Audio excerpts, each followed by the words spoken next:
approve or deny this tonight based on a disparity between opinions with the architect and the building inspector on what number we've been presented in advance of this. The issue of whether or not we're dealing with the non-conforming lot size calculation versus that 10% difference is, it's hard to bring up that debate on the mechanical room versus not mechanical room when we don't know the square footage, because it's different in the report, the information we have in front of us, and I don't know where that disparity comes, the 3,400 plus versus 3,100. This is the information we've been presented with, and I don't know who's, I don't want to hang anyone on it. I'd rather have that clarified before we act. Don't you have Yea a or copy nay? of his diagram though, that has that square footage on it? We would have to have, I think we really need Scott to interact on this one and come to an agreement on what that square footage is, because Scott may calculate it differently than you calculate it. I think the better approach, that with the fairness, you may not agree, and we can always reasonably agree to disagree, but we as a commission would like to know the facts upon which we can base a decision. And if the facts prove to be 3103, fine, then we'll rule accordingly. If they prove to be different. Well, gentlemen, I think what we're saying is we'd like you to come back to the next planning commission at the end of February, when our building inspector will be here.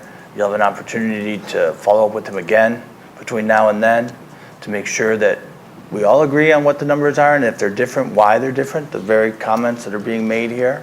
And have you come back and let's rediscuss this with some better clarity in February. Are you gentlemen agreeable to that? Yes, yeah. Okay, Sounds good. great. Thank you very much. Thank you. Thanks. Thank you.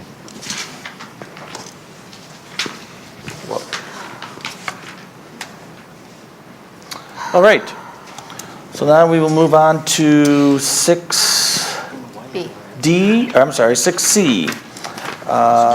712 Milwaukee Street, owner applicant Grand Oak LLC. Applicant seeks feedback on preliminary presentation to rezone a residential parcel from R6 to R4.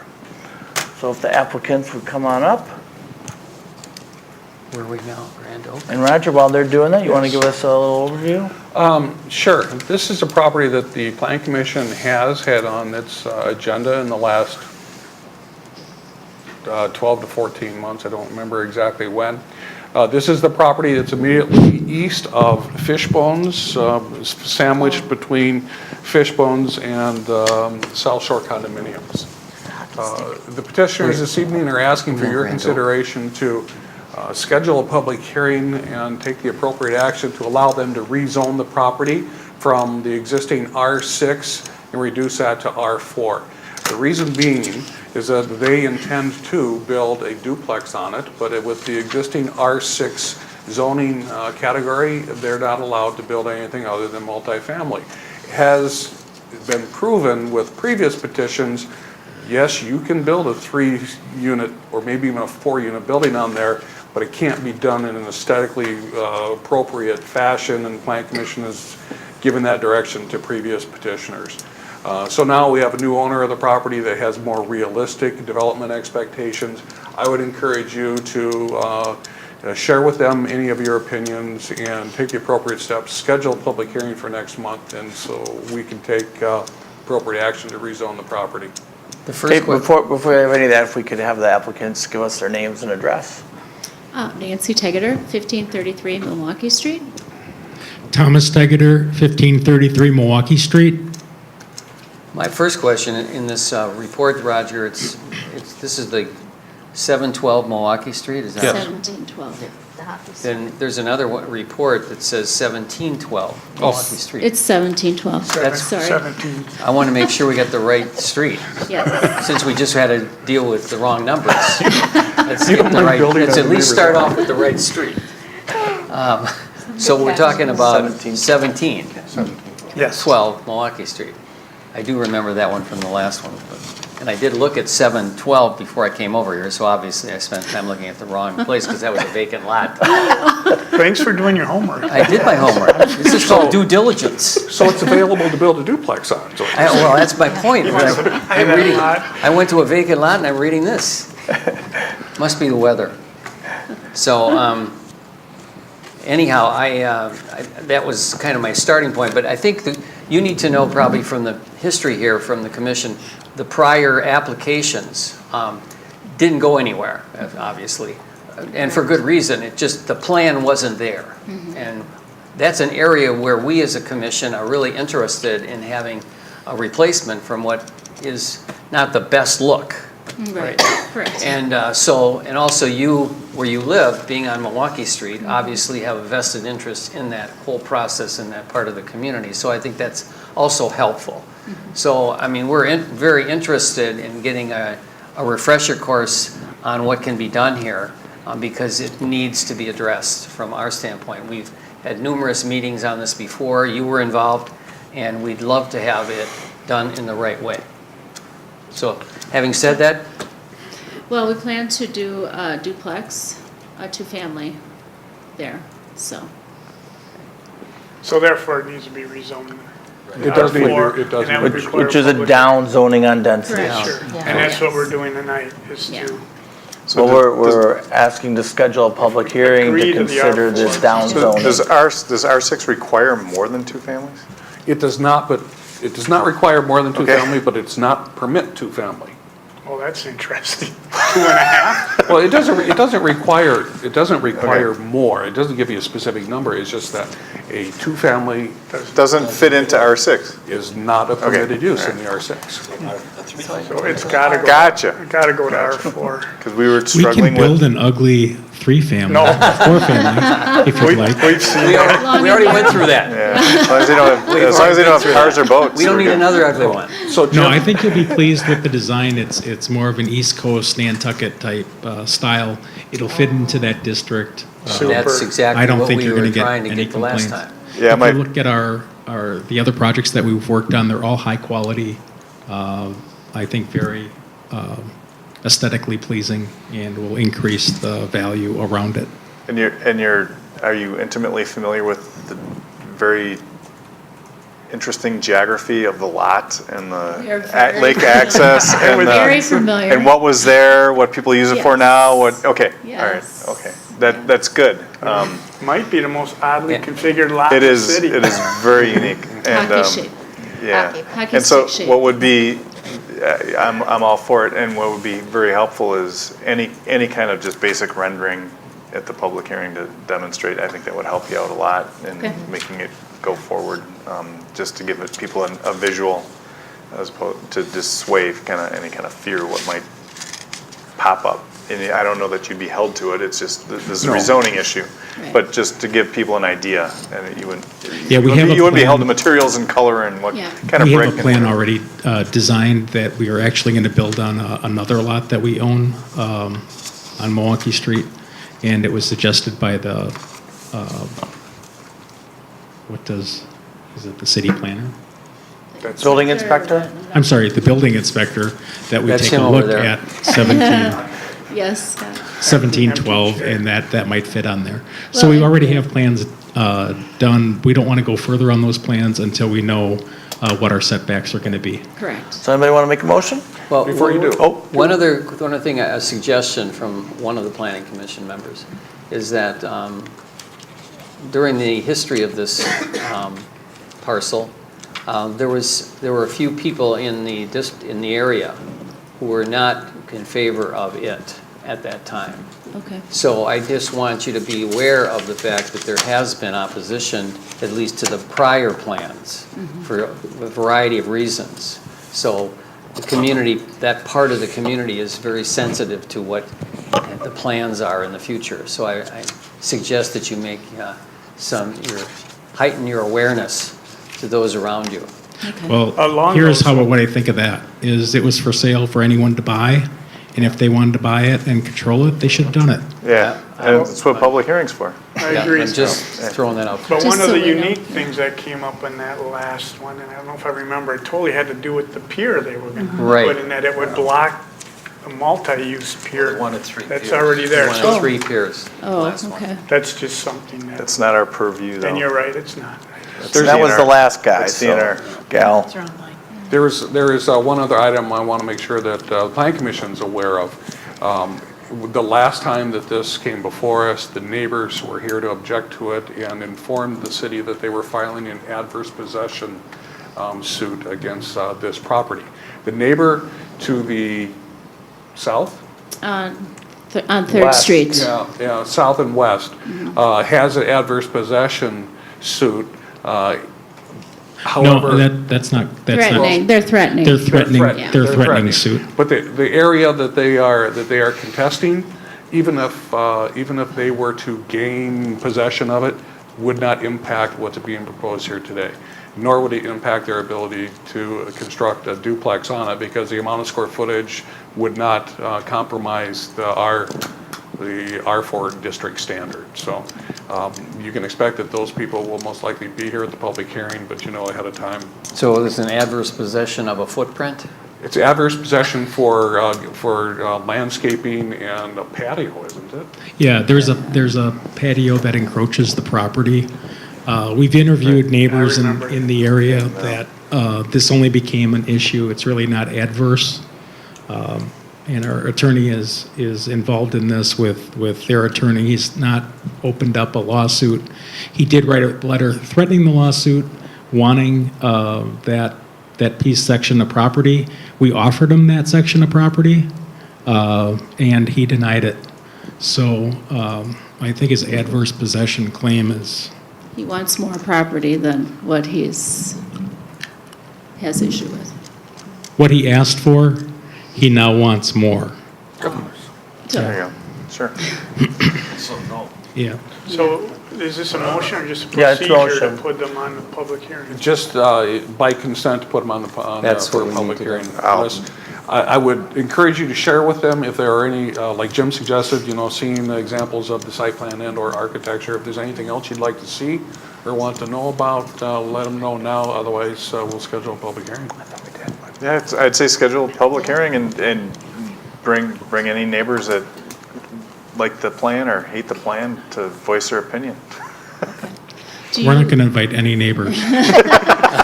They'll come anyway. Do whatever. Is there any way that we can find out what the exact objections were to the It's- previous? It would be in the minutes online, the last time this property address was in the planning commission Probably agenda. like June of I would just search the street 2017. address. For that, okay. Just look, Correct yeah, look one. at the street address and go back, and you can look in the minutes, Yeah. and it's online, and all the data was presented at that time. Okay. And it was all submitted. Makes and, for great reading.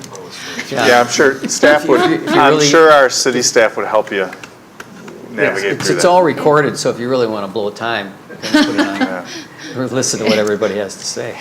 Sounds good. Okay, so I stand corrected. We don't need a motion, so I think we're ready to move on. So we can get a site plan then, did you say?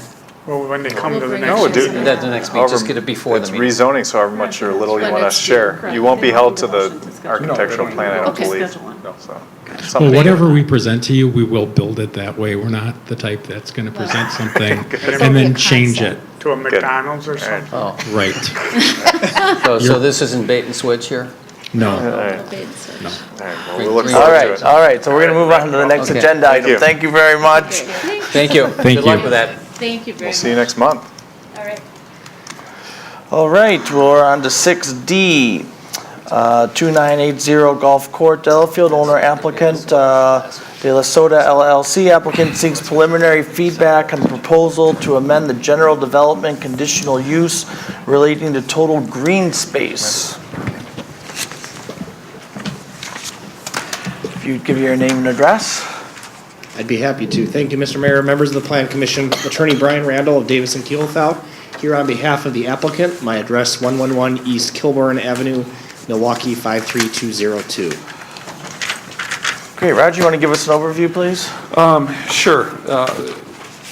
Chick-fil-A and Delafield has been working with the city over the past number of months. In fact, this is a property that Mr. Thorson brought to our attention probably close to 18 months ago, I would guess, in expectation that it is developable, and they have produced a plan for your consideration. The issues with the site, as I tried to explain in my recommendation and my reports to you, is that as this grand plan development that was designed and initiated sometime in the 90s, it was last modified in 2004, as the subsequent developments were occurring, the necessity for green space, or the obligation for green space, which was agreed to be 35% of the area, was regularly pushed off onto undeveloped property. Well, which is fine as long as the property remained under the same ownership throughout the process.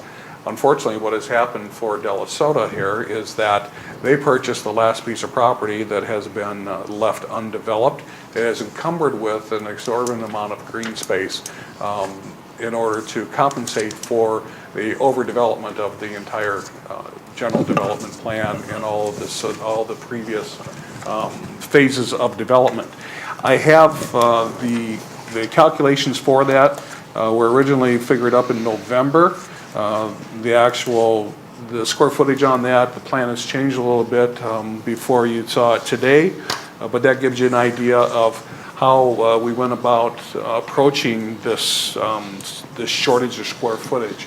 The applicant has submitted very comparable information from their perspective, but what it comes down to is, on my report, there's a small table on the second page that demonstrates for you what they are proposing is a reduction in green space to 34.28% of the green space overall, as opposed to 35. Otherwise, they would be required to produce 1.325 acres of green space on their site. They are prepared to produce 0.99 acres of green space on their site. So what they are proposing is in line with the original obligation for 35%, but it does not unfortunately compensate for all of the green space shortfall in the previous developments. And as I said, this is something that had the property remained in the original owner's control through the entire process, we'd have a better understanding, or at least someone to answer for some of those overages as time went on.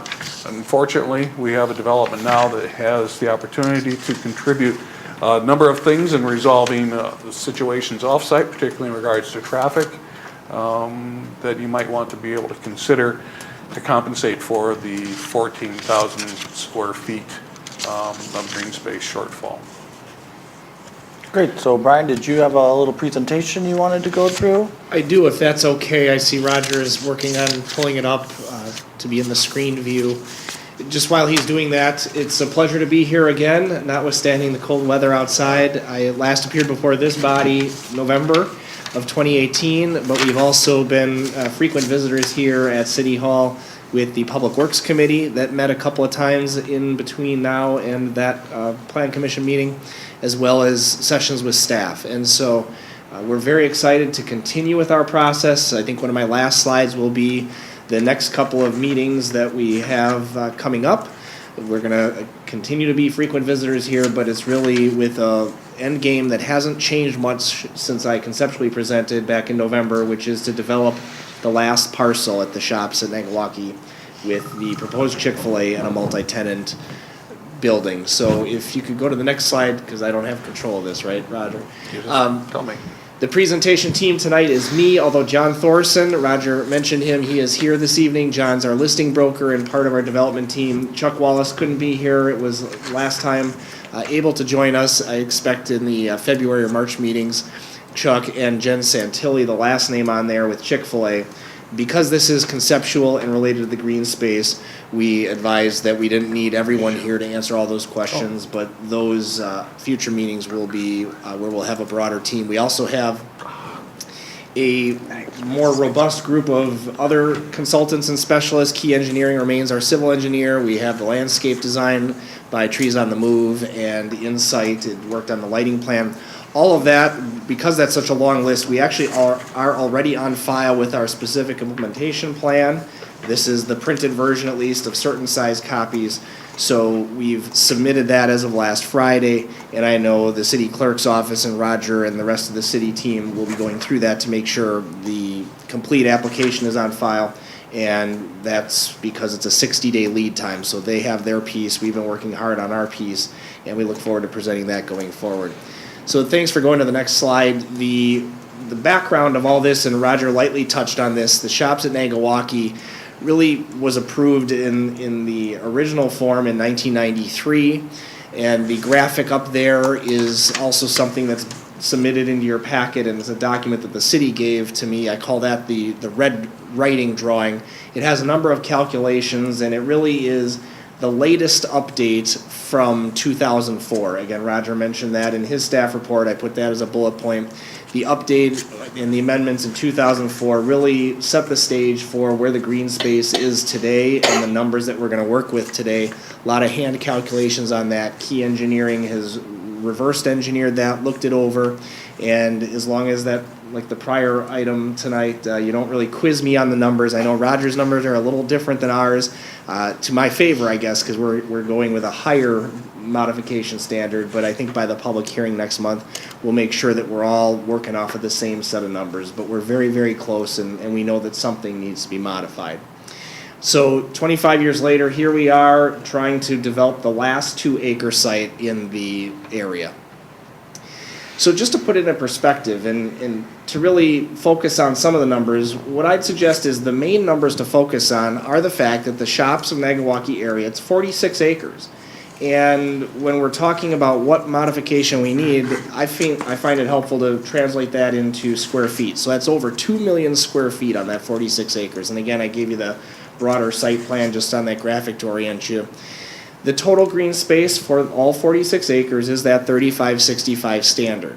And it's also important for the Plan Commission, and the staff may be able to enlighten us beyond this, but basically 2 main functions for green space. Number one, of course, aesthetically, to have landscaping, visual relief, growing plants versus a sea of parking lot and improved structures, buildings and bricks. So it gives you that aesthetic relief and gives landscaping opportunity for making an attractive site.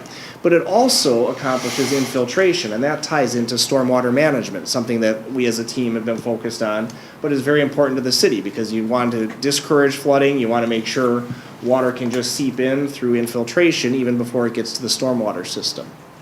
And that's something that we've been working with the city engineer quite a bit on.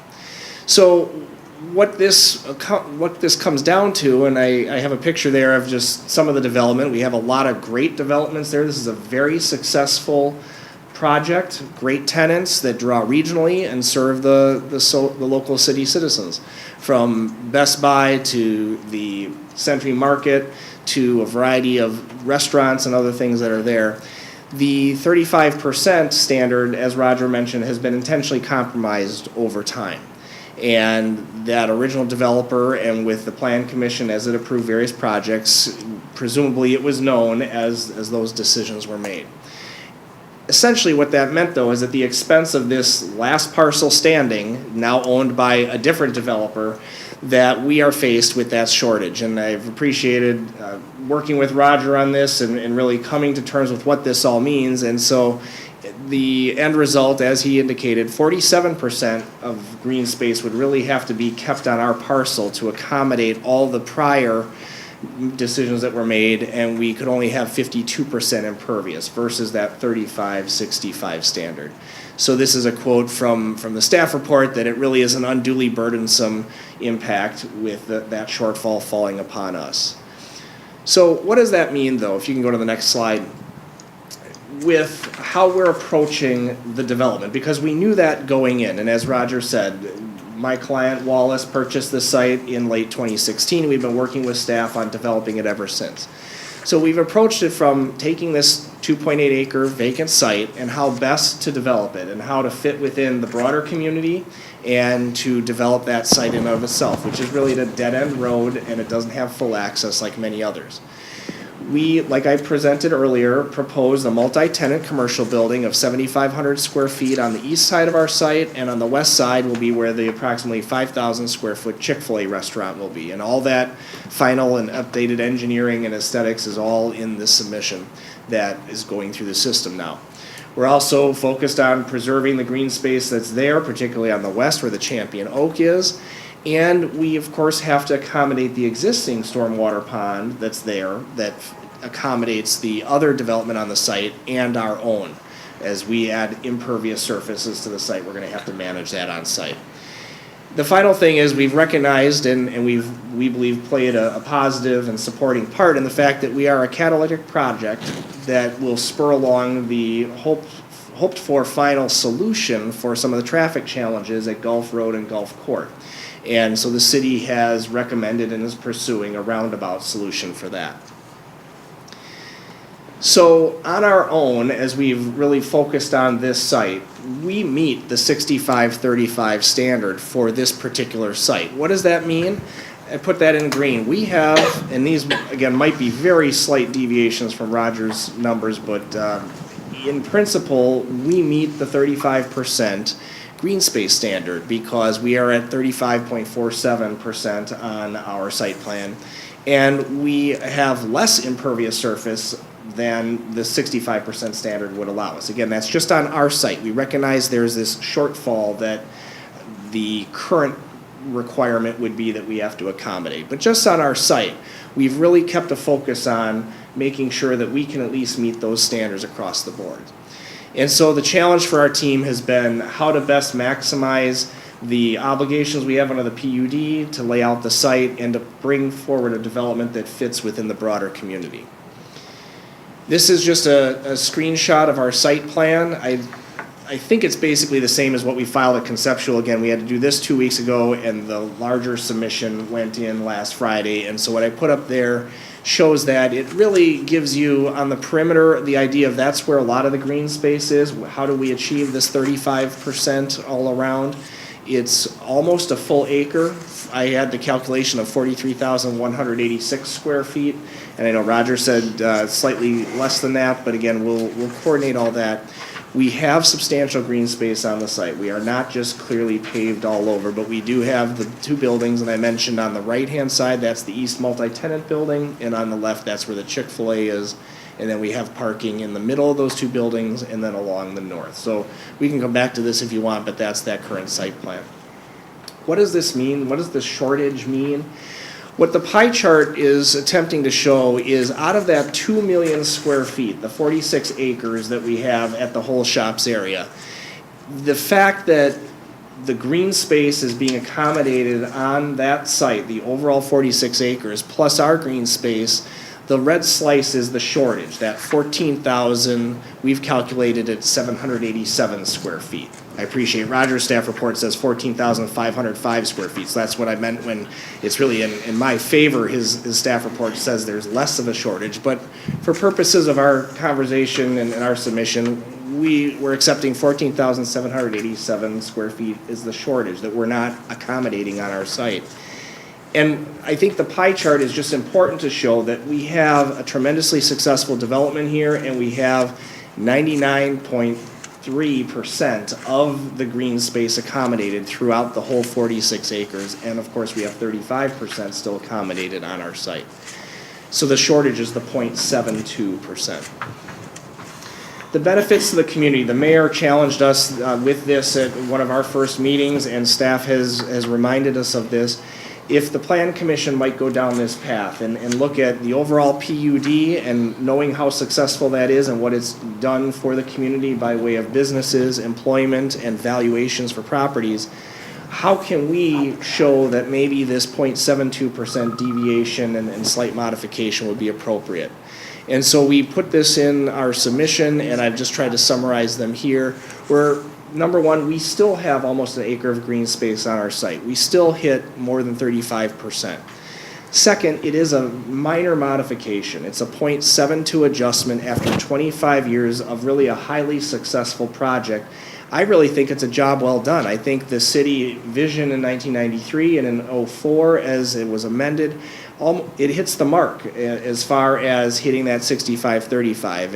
And the fact that you have a successful development, I think you know what you're getting with this modification versus someone who might come in today to say, I want a master plan of 46-acre development, and here are the numbers I'm offering you. You won't know what you'll get until that is actually planned out. So you have the benefit, without hindsight, of really looking at what you have today and now what we're offering to add value to that. And that's what the third point is, that we're able to provide enhanced tax base with the two buildings. I think the staff report points out that maybe we could reduce our impervious surface. The obvious ways to do that would be reduce the number of parking spaces that we have, although we still can't hit the 14,000 square foot shortage, or eliminate one of our buildings. And we're very mindful that with the Plan Commission and the council ultimately making a decision on this, if it's not granted, we may be stuck with just one building. But that then changes the dynamics of the deal that we have, the economics, and the ability that we have for number 11 to be able to contribute to the roundabout solution. So what we've tried to do is carefully look at the site, how best to lay it out, and the value proposition. Enhanced tax base is a very big part of that. We're not looking for city incentive. Everything that we grow on this site by way of increment, it accrues to the full tax base. The other things that we're providing are adequate and quality landscaping. Again, that's in our packet. We'll be talking about that at future meetings. We're going to match the area architecture, and that'll have to be approved as we go forward. The stormwater management, we're going to not only manage that, but the green space, the equivalent of that 14,000 square feet, we're still going to be able to accommodate the infiltration. Again, we're accommodating stormwater on our site right now from off-site areas, and we'll be putting that into an underground system, but the capacity of that will also achieve the infiltration requirements of the overall green space goals. We'll have new businesses investing in the community. Certainly Chick-fil-A is a regional draw. We're very excited about that. And we will preserve the green space and the landscaping that's there with that champion oak tree and otherwise. Finally, again, we recognize that we are an important part, really, and others have labeled us as the catalyst to being the solution to the traffic issue at the intersection. We are, based on our TIA, only a 22% traffic generator, assuming when we're fully built out. We know that there are lots of other traffic users out there, and it's a very important corridor. Even though our 22% is just a fraction of that, we know that this is the opportunity for the city to pursue that project. And so we are working through with the staff as far as how that developer contribution in very real dollars plays out. But we're moving forward with that, and we're committed to that, and we're able to make that commitment because of the value that we can bring to developing the site in this fashion. So it really is all tied together in, as if you can look back to that pie chart, that one fraction, the 0.72 modification of a percent that we're looking for. I think this is the last thing to conclude, just to give you an idea of where we are going. Tonight it's conceptual. We'd appreciate your feedback. Certainly on the numbers, we'll be updating those, but this very issue does have to come back before this body for a public hearing at the end of February. And then I'm not sure every one of the public works meetings I will have to go to, but we're saving them on our calendar, and we'll be frequent visitors to appear before that committee as needed. In early March, the GDP amendment will go to the council then in March, and then we'll bring the specific implementation plan back to the Plan Commission at the end of March. We, of course, have that important Public Works referendum vote on the 2nd to approve the roundabout project, although I think with the way that was phrased, and the council approved a question for the electorate that says, shall the city invest and pay for a $1.3 million roundabout that's paid for by developer contribution and special assessment? I think that taxpayers will realize that they won't be asked to fund that, and we hope that that will be a yes vote for that referendum to really fulfill the city's vision to put that roundabout solution into place. After that, there'd be a Public Works Committee meeting for, I think, some final issues related to our specific implementation plan, and then the April 15th Common Council meeting is how we would meet the final step in the approval process, because our goal, as I said back in November, is to be under construction after this tough winter finally ends and the spring thaw allows us to proceed so that Chick-fil-A can be open, we can have the enhanced tax base in the ground and on site, and this last development in the highly successful Shops at Niagawaki will be ready to be utilized by the city. So with that, if there are any questions, I think that's my last slide.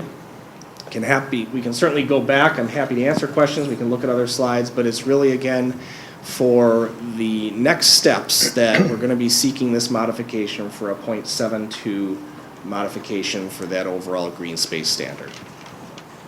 Well, I can start by saying thank you. This was very well prepared, and I appreciate all the facts and detail you put into this. And a couple points that came to mind when you were talking is one, and I've seen this develop, is one that the developer of this lot, there's lots of options that we've seen. Some have failed quickly, some have gone advanced a little bit and failed later. I'm glad you're where you're at. But as far as the traffic situation, I appreciate your acknowledgement that you need to contribute to the situation, because something of this use, which I hope is as popular as it is everywhere else, exacerbates a problem. It's not a little sleepy development. It's something that's going to generate traffic, and so that's, I think, good for the entire area. So you do have a duty to contribute to that solution that you're making worse or better ultimately, hopefully. So that's duly noted. The other thing that's noted, that's I think important from context, especially with tonight's meeting and our agenda, is the fact that we had somebody earlier who's dealing with a lot that's trying to fit something in that's bigger than that individual lot requires, and so they're being challenged to justify why. You're dealing with requirements on a specific lot that you're meeting, yet you've got baggage from this development that occurred 25 years ago and was scheduled out, and people sort of handed you responsibility to accommodate a green space requirement later. And so you're the last guy holding the bag, and so you're meeting all the requirements that you were subjected to early. As say, for instance, you own this lot and you just let this happen, you wouldn't have. So the 0.7%, give or take, whatever the numbers exist, that's in dealing with the entire development. Correct. It's not just this. Okay, because it's a bigger number when you're just dealing with this lot. But the preservation of the tree is really important. The fact that any kind of traffic issue and intensity that's been vetted by Public Works, and we've gone through the recommendations in that. I think that's very important that you're addressing that and taking the appropriate responsibility. And we're going through the measures to help accommodate that. So my feedback is, and I don't know that I have a question for you other than, you let us know what feedback we can give you, moving forward. But I think you've done a good job presenting the case, and I think it's a good fit if that timeline goes according to plan and all the agreements can be worked out. So I appreciate the situation you're in and how the numbers work. And the last point I'll make is that we redid a signage program for the entire development, not just this particular piece of it, but that whole Gulf Road area. And it was rather static, and it was like red, white. I forget. There was 3 colors you could have.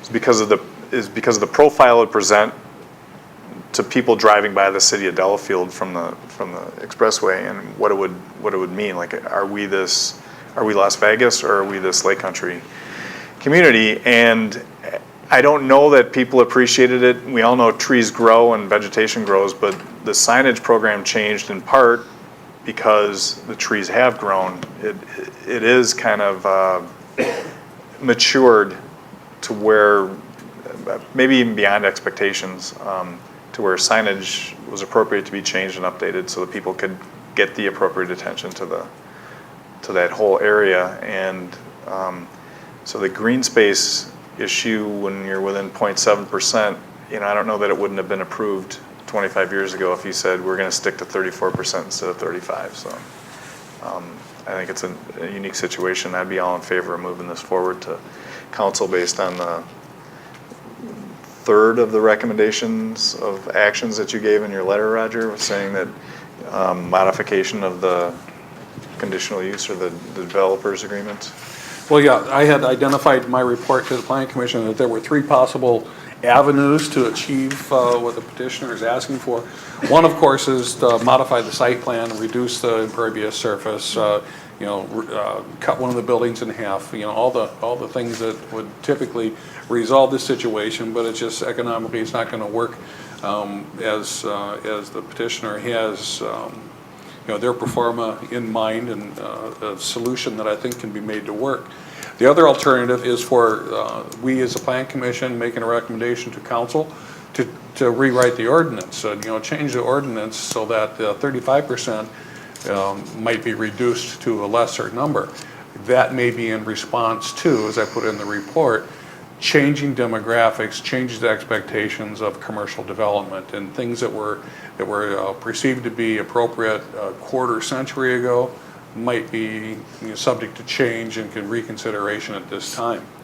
Or the third option, which is what I would recommend to you, is that the Planning Commission has the ability under Ordinance 1777 to, by resolution, change the elements and limitations within the general development plan, and I think that's the appropriate thing to do here. Unique to this property, you could amend the requirements of the GDP, thereby reducing the mandatory amount of green space from 35% down to the 34.2% that they're asking us to consider. Such an action would be recommended to council for approval by resolution. It's not required, but I will guarantee you we should not consider this without a public hearing. And that's why we're doing this as a preliminary step this evening, asking for your consideration, asking if there's any other information you need, and asking your opinion as do you believe this is the right thing to do. Going forward, conducting a public hearing for consideration on a resolution to change the limits established, those development standards that are established in the GDP. I have some comments, and they're going to be different than Tim's, with all due respect. I have issues with the unduly burdened description on this, because I look at the 46 acres, and whether there's one developer or 18 developers, it is what it is. This is the green space requirement that going into this. So it's only burdened by the size of the buildings and the parking lot, and that's what's creating the issue with the green space. The fact that other developers move things around, I have an issue with that. So I'm not judging it just yet. I'm just saying that, the green space is what it is because of the size of the buildings. And it's also interesting that everyone's referring to this as a Chick-fil-A lot when there's a building next door that's 50% bigger than the Chick-fil-A. That's a big building. So I appreciate all that you're doing too, and hopefully we can work this out. I don't like changing ordinances and making exceptions when you know what you have coming in on this. I'm not saying I wouldn't vote for that. Your last option, I think, may be the better of them, but that's where I'm at with it.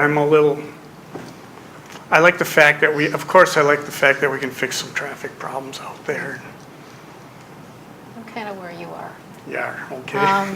I'm on the fence. I'm very conflicted with the whole thing because it seems a bit intense to me. I've been over there, I walked it. It's a bit intense to me. And I read your report where they have an overabundance of parkings, where if they cut some of that, maybe you could gain some green space from that. I really have never liked that Chick-fil-A would be on a dead-end road, because we have 3 fast foods here, and you can approach them by 2 different roads, all of them. This is on a dead end. These are visited more by police, more incidents. And I really, if something happens there, you've got one road in and out. And I And because it's at the very end, if it was probably near the beginning of the road, Gulf Road, I probably wouldn't mind so much, but this is at the very end.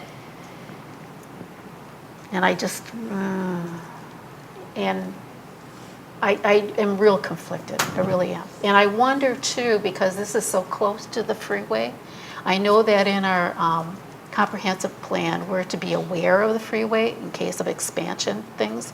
I wonder if any of that would come into play with some of this on the southern border of this. So I'm not sold, and I guess I have to be sold on it. And the other issue is, what if the referendum fails? Because this, to me, kind of hinges on that referendum, doesn't it? Yeah, I mean, the project certainly hinges on the passage of the referendum, it hinges on the passage of the planning commission, it hinges on the passage of the city council.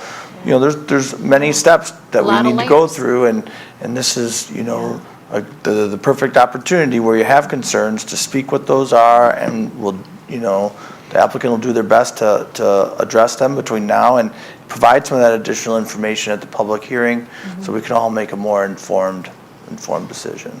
The other thing was the road leading into this. Right now, it's more of a service road, so I believe that would also have to be widened for this amount of traffic to be able to travel there. The road leading into this golf court is actually a private drive. Yeah. But it is installed to city standards. Yeah, It doesn't need to be- it'll work for Okay. that. I know that Marshall's has their loading dock Right out the next to cul-de-sac. this. Yeah, Well, and the So- hotel is right next to it. yeah. Yep. A lot You coming know, together. I'm sorry, I wanted to make a comment about the roundabout, and I'm all for it, as you know, with Public Works. I'm concerned with the referendum, it's gonna become a referendum on roundabout, not that it's being paid for and solves traffic problems. And that's all in the wording of the referendum. Yeah, But and the- I think people are gonna see this as, do we want a roundabout or not? Not necessarily that, oh, well, it's gonna resolve traffic problems and it's being paid for. Yeah, it's a traffic improvement construction project. You know what I mean? And that's what it is. I think Yeah. that. It has Yeah. various elements. It will, because I'm hearing that already. And I've been in Public Works a long time, and when we studied this and we brought up the roundabout 8-10 years ago, it was knocked down right away. Where specifically is the roundabout to be set? Right out in front of the Holiday Inn, where this driveway comes out. Not where it hits Gulf Road. Yeah, Oh, right on Gulf Road? yeah, it would be in Gulf Road. Gulf Road on the corner. Very end. Got it. Okay. And Right here, right at the intersection here is where the roundabout. Jim up on Jim, the Got it. street Jim, there. he's got the pointer on it. Yeah, So just briefly on that, if you're not aware, we've had 5 different traffic engineers from different companies, or just being a person on the Public Works Committee, that have all given long and hard over the holidays deliberations on this topic of their own free time, or volunteering for the city, on behalf of the city, or as, you know, a paid person. And they're all currently in agreement that this is the best solution for resolving all of the issues on that road. And that's certainly facilitated by a unanimous vote by the Public Works Committee. And again, a lot of hard work by that team. This isn't something that was just thrown together by any stretch of the imagination. It has been worked hard and in great detail. And it is what was recommended 8 years ago. Yes. The roundabout, so, So I just want to say that, yeah. so we don't lose track of that as we talk about the road construction project and whether we phrase it as a roundabout or not. It's about solving all of the traffic issues with the new applicants' injection of traffic, as well as the existing things that take place there. The other issue with the roundabout that I hear is, how is this going to be structured financially? Is this going to be paid up front by the businesses in full? Or is this going to be stretched out over time where we're taking out a city loan? No, there's no city loan of any kind. The construction project will be paid for through assessments of existing property owners and contributions from the new. One it's time? likely to be borrowed, well, that's From the a applicant. different, it'd be borrowed at a city, right, wouldn't it be, it'd be a city project that would be So it would probably be on the cities. I don't, this is a question for Tom, right? But so, Yeah, but I mean, that's what people need to know, right? Yeah. I mean, It would not that's be what people paid need to for know. by the city. It'd be Right. paid But for But Maybe by- people want to know bonded. how It it's might be going to bonded like a lot of Might be projects. bonded for a Yeah. year. Probably Yeah. bonded by the city. Okay. That would And be I my think that guess. needs to And, be and, put out and if they there. wanted to pay for it over time, they would get it at potentially the city's type rate, but Yeah. the cost of the project is 100% borne by the two people I just mentioned, two types of people I just mentioned. I think that wasn't put out there, that people weren't informed. There's a lot, yeah, I don't think anything's really been put out there yet. No. It's a multi-pronged issue here, as his PowerPoint showed with the different schedule. So, I mean, there's multiple tentacles involved here, meaning us, Public Works has already been in, the Common Council, a referendum, and future meetings by us, public hearings. So this is gonna be fully vetted. I think focusing on the issue that we're being presented with tonight is important, and that is whether or not it merits our consideration to move this forward in whatever mechanism. And like I started with, I've thought about this a lot, and I think it's reasonable at least to consider a recommendation for a public hearing Agreed. to go through the merits of whether or not we should be granting the exception for whether or not Chick-fil-A is responsible for all that green space, or they should be responsible for maintaining the requirements of an individual lot and forego the sins of the predecessors of the development, Why if are you will. those sins? I'm just saying. Because you look at the 46 acres. No, I get it. No, I get it. You And know, I have a hard time calling And it they admitted that they knew about it. Oh, I guess. Sins and So, okay, maybe I'm trying to sell it. I just think it's reasonable. and you're pretty good. Well, I'm just, but that'll be vetted in a public hearing, and I don't think anything speaks to our, whether or not it's in fitting with the comprehensive plan, in the citizens' eyes, anything more than the ultimate referendum vote would. And I agree with Dan in that that's going to be tainted by people's perceptions of roundabouts, those people who aren't really